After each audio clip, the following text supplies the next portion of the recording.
I think that should be. So, hi.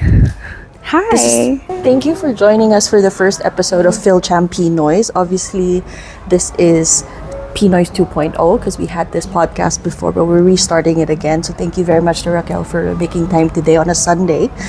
It's my pleasure.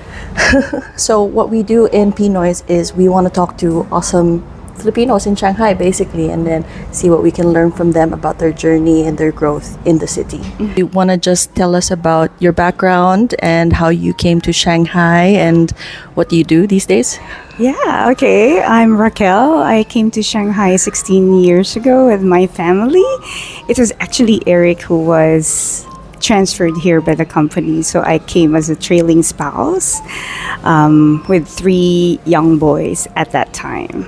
So yeah, I was a stay-at-home mom in the beginning, and then a year later, I met up with an old classmate of mine, a former classmate from Ateneo, and we decided that we'll put up a business. So the two of us, we were thinking that it was a bit difficult to find good quality clothes for children, so we decided to bring in ginger snaps from the Philippines.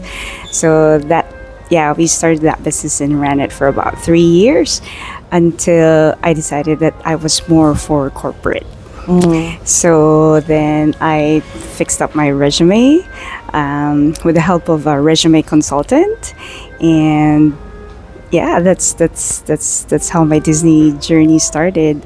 I started working for the Shanghai Disney Resort before their grand opening, and I'm there still right now, 12 years later, and I'm leading the entire quality operations of the company. So that involves QA and performance engineering, change and release management, incident management, and problem management. So you mentioned that you moved here 16 years ago. That's a long time. How different do you feel Shanghai is now from before, especially as a mom and as a... I think Shanghai has grown a lot. Even leading a team, I think it's really very different right now, and also doing what I do in Disney, because work has become really efficient, and what you can do before in 2 weeks, you can do now in half a day. That's primarily because of AI. In the IT department in Disney, we are encouraged to use it to the fullest, while minding, of course, the different legalities to it, and also the know-how of being able to use AI. Speaking of AI, you were the guest speaker of PhilCham Connect a couple of weeks ago, which was the topic of the day was about transformation, AI transformation in the workplace. And you talked specifically about how you've used AI within your teams. And one of the key takeaways that you said, which was I think a very intelligent sentence for everyone to remember, is AI is the AI is the first responder, but we are the incident commander. Yeah. So AI is the first responder. You are the incident commander. Yeah, which essentially says that no matter how good AI gets, it's still very much within our control, and it very much empowers the people to know what you're doing. So do you want to take us through more about how you kind of do that, how you employ that in your work? In my work? Yes, sure. So just like what the quote is about, AI is really just the first responder, and you are the incident commander. So in an emergency situation, the AI gets there fast, and the AI assesses the situation and provides all the critical information. But it is still the human that makes the strategic calls. It is the human who knows when to escalate. He knows what resources to deploy. He basically makes the call. So if AI is that, then it's still the human that will be the strategist in any emergency situation.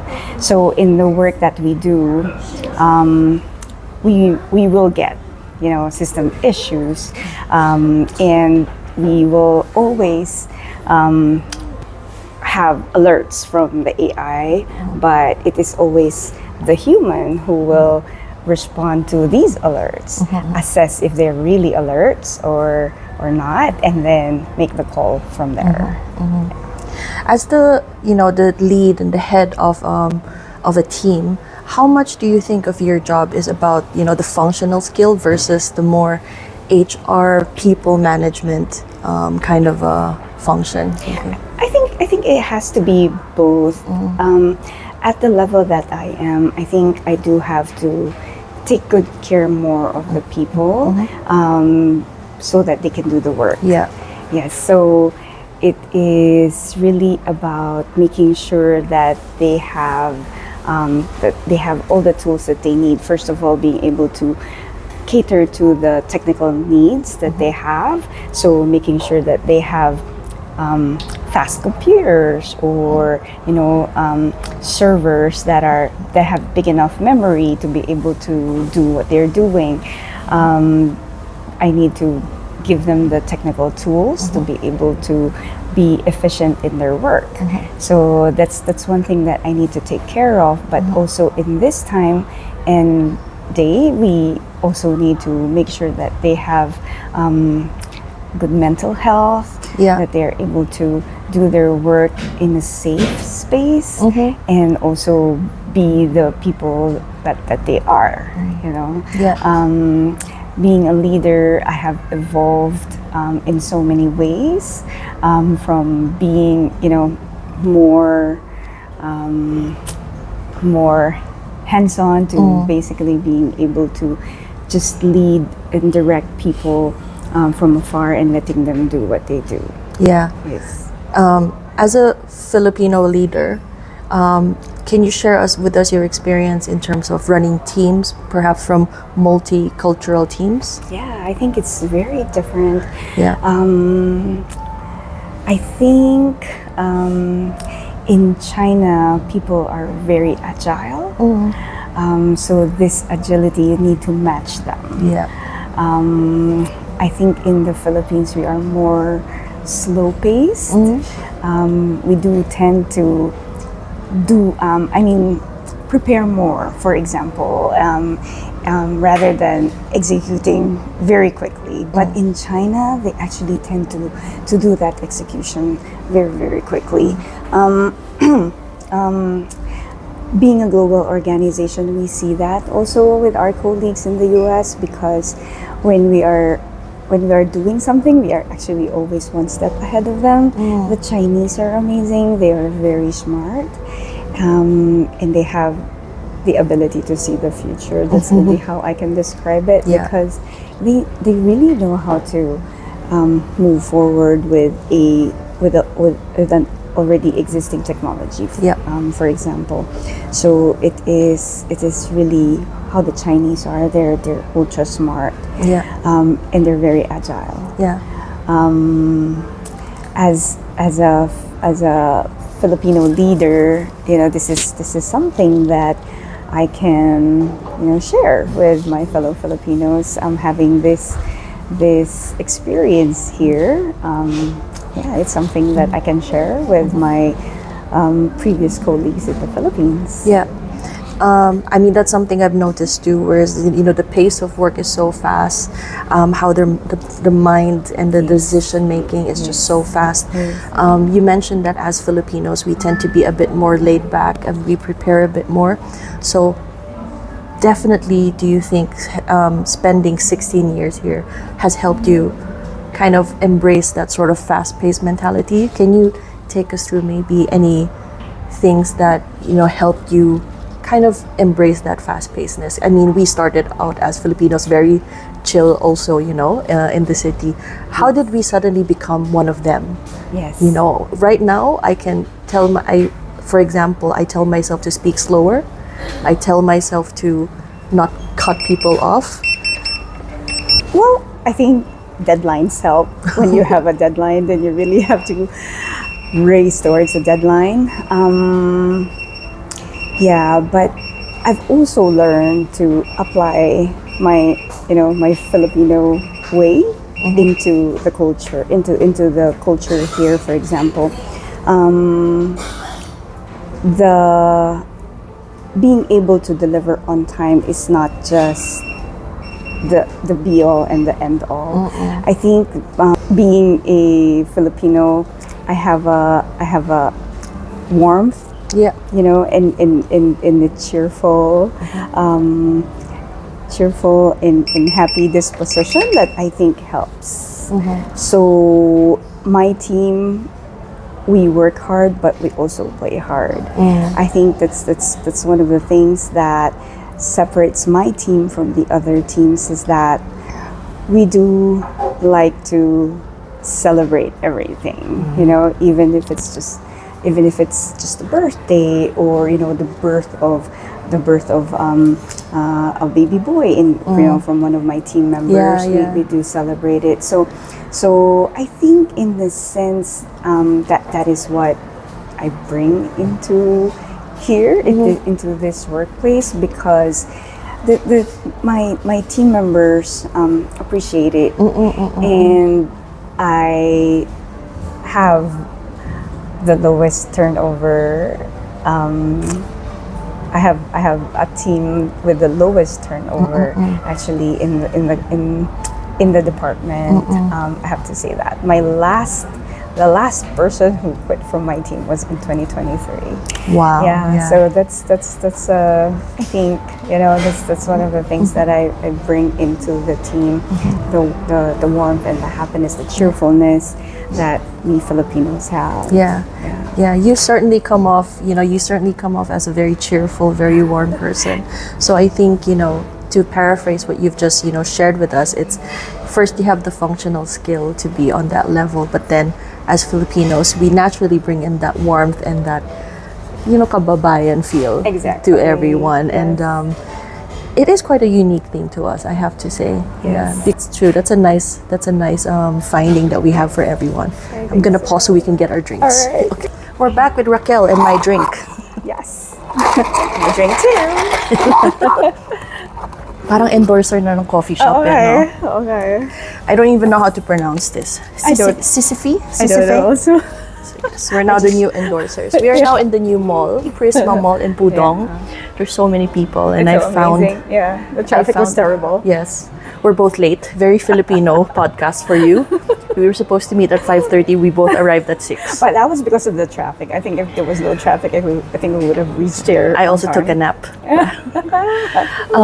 So after your business venture with Ginger Snaps, how did you transition to Disney? For people who are interested in, finding jobs, how did you find the connection to? Is it headhunters, or what did you do? So during that time, Disney was ramping up on their, on hiring. So there were a lot of jobs advertised in their job portal. So that's really where I put in.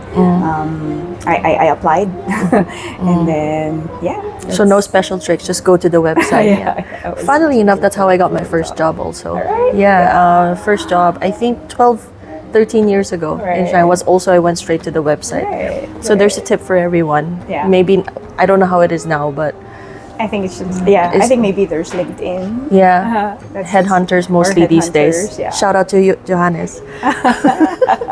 And I wanted to touch on how you started off your circle, your social circle. Obviously, you came here with your family, but then, in 16 years, you mentioned that you had a friend, you built a business.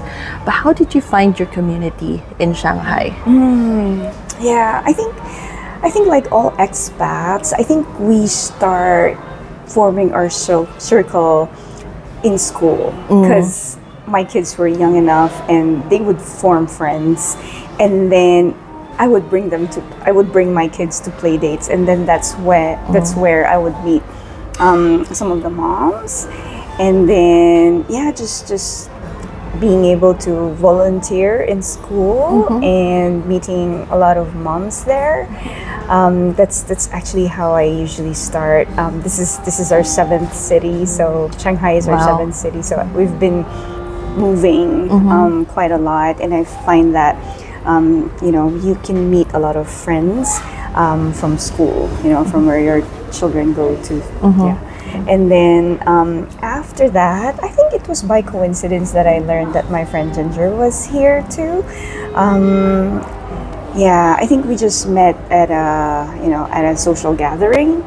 So the thing is, Filipinos are very social, and if you go to a Filipino event, I think that you can, it's such a small world. You can find friends, new friends, and even old friends. Yeah. So that's how I found Ginger, and because during that time we had small kids, and it was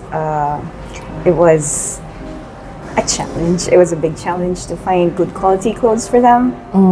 And we both loved the brand Ginger Snaps in the Philippines, so we decided to just import their clothes, so that we could get clothes for our kids too. Yeah, but we were selling them too. We were holding bazaars and in selling our clothes there, but also we had a small shop where we displayed our clothes and sold them. Yeah. I think especially as a mom with young kids, right? It's so important to build that community. Yes. Because I can imagine, young kids, I mean, how old were they when you moved here? It must be quite difficult to bring them up in a new city. Yes. So my youngest was 2 years old. My eldest was about 9-10 years old. All toddlers, yeah. Yeah, they were really young. So that community of parents in school was the very first group of friends that I had. And then church, also going to church, you can meet a lot of Filipinos, and that's where I grew my Filipino community. And then later on you meet fellow professionals, and even in Disney I did meet some Filipinos. Most of them were entertainers, but yeah, there were quite a few who were. Our HRVP was Filipino, Lara.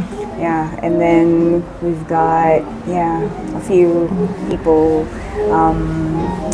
from finance and other LOBs. Yeah. So we're almost at the end. I think I just wanted to touch on, as a Filipino leader building a life here, what do you think really sets apart the Filipinos? I think we kind of touched on it already, but I think, listeners would be interested. Like, why do you think Filipinos are different, but at the same time they bring something special to the table? I think one of the things that really sets Filipinos apart in the China setting is really our outlook on the job that we're doing. Sometimes the work that I do, it needs me to think fast on my feet, because they are, it's always different every time, right? Because when you're in operations, you don't know what's going to happen every day. So the ability to think fast on your feet and not getting rattled is one of the things that has helped me the most. So the happy attitude of Filipinos, I think, helps me to deal with anything that comes my way, being in operations. And being a leader, like I said earlier, it's really about applying some warmth into how you deal with your team members, and that's also how they become loyal to you. And that's it's proven. It's proven. You've had the longest running no resignation since 2020. Right. So that's amazing. 2023. That's amazing. Anything else to add to our listeners? I think if you are here in China and you are a Filipino working in China, just strive hard and work hard, and live life to the fullest. Continue to be cheerful. It's good to have a cheerful disposition in the workplace, like the workplace that we are in because of it's the happiest place on earth. Yeah. It's fast paced, but also it's the happiest place on earth. So it really works. I've been in this company for 12 years, so that's also a testament to yeah. And obviously, if anyone's looking for a community, Philcham Shanghai is here. So we have events and we are doing podcasts once a month. I will be interviewing, business leaders in Shanghai. I will get better and better, I promise. This is the first one, so medyo sablay, but You're so thank good. you. You're really good. You're a So good warm, no? moderator. So warm. Thank you. Thank you. Thank you. Thank you.